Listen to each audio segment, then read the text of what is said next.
9 rayuan untuk Tuhan. Nomor 9, kamu banget. Sebagai ciptaannya kita tentu mencintai Allah. Pertanyaannya, apa iya Allah membalas cinta kita? Apa benar cinta kita ini tidak bertepuk sebelah tangan? Tenang, tetap tenang. Berbeda dengan cinta terhadap makhluk, rasa cinta kepada Allah itu otomatis akan berbalas. Itu kausalitas yang tak perlu kita ragukan lagi. Problem utamanya sebenarnya bukan berada pada pertanyaan apa iya Allah membalas cinta kita. Bukan seperti itu. Justru pertanyaan sejati yang patut kita lemparkan adalah apa benar kita mencintai Allah? Jangan-jangan kalimat itu hanya gombalan tanpa bukti. Wait, memangnya apa indikator kita mencintai dan dicintai Allah? Bagaimana cara mengukurnya coba? Soal ini tak ada ukuran terbaik kecuali Al-Quran. Setidaknya dari Al-Quran kita bisa mendapat keterangan tentang siapa saja pribadi yang digolongkan benar-benar mencintai Allah. Pertama, Allah katakan dalam Quran surat Al-Baqarah ayat 195 bahwa Allah mencintai orang-orang yang berbuat baik.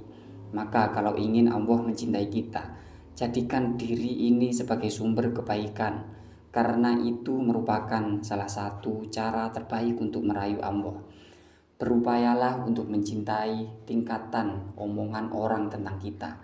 Sejak ada dia, anak saya jadi baik, kampung ini jadi baik, dan lain-lain. Jangan justru sebaliknya. Sejak ada dia, semua jadi kacau.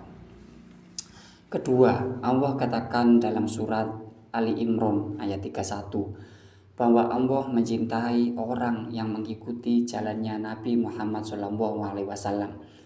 Bagaimana mengikuti jalan Nabi? Tirulah akhlaknya, jalankan sunnahnya dan berbanyak sholawat kepadanya. Sehingga nanti di akhirat kita masuk surga karena termasuk rombongannya Nabi, rombongan yang bertiketkan syafaat Nabi.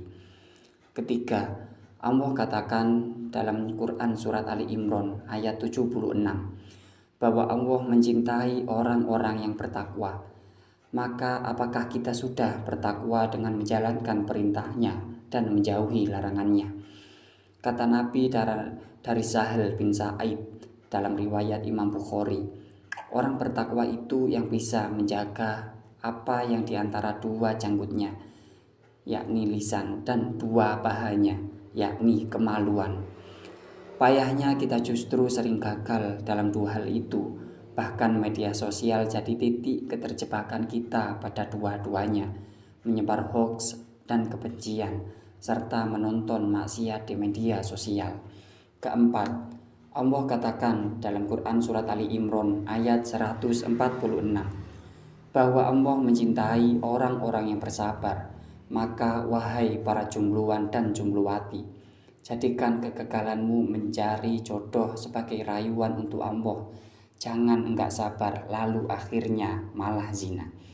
Kelima, Allah katakan dalam Quran surat Ali Imran ayat 159 bahwa Allah mencintai orang-orang yang bertawakal.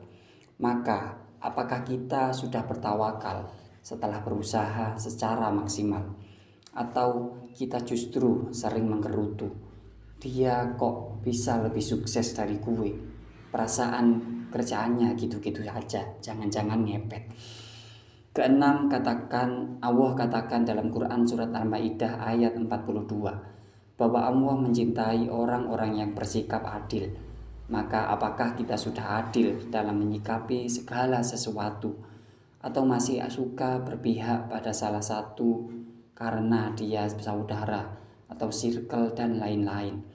Ketujuh, Allah katakan dalam Quran surat As-Saff ayat 4 bahwa Allah mencintai orang-orang yang bersatu.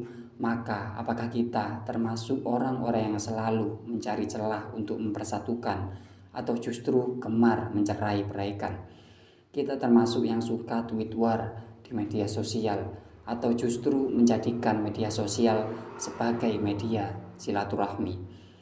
Kedelapan, Allah katakan dalam Quran surat At-Taubah ayat 109 bahwa Allah mencintai orang-orang yang bersih.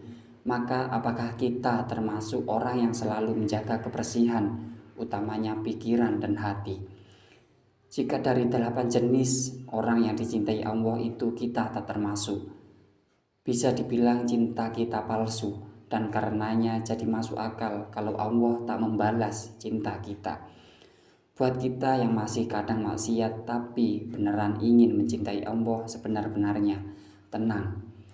Ada satu golongan lagi yang kita bisa masuki untuk memulai menjadi pencintanya yang dicintainya, yakni sebagaimana firman-Nya dalam Quran surat Al-Baqarah ayat 222, bahwa Allah mencintai orang-orang yang bertobat. Maka bertobatlah dan mulai menjadi pencintanya yang sejati dengan memasukkan diri ke dalam 8 kriteria tersebut.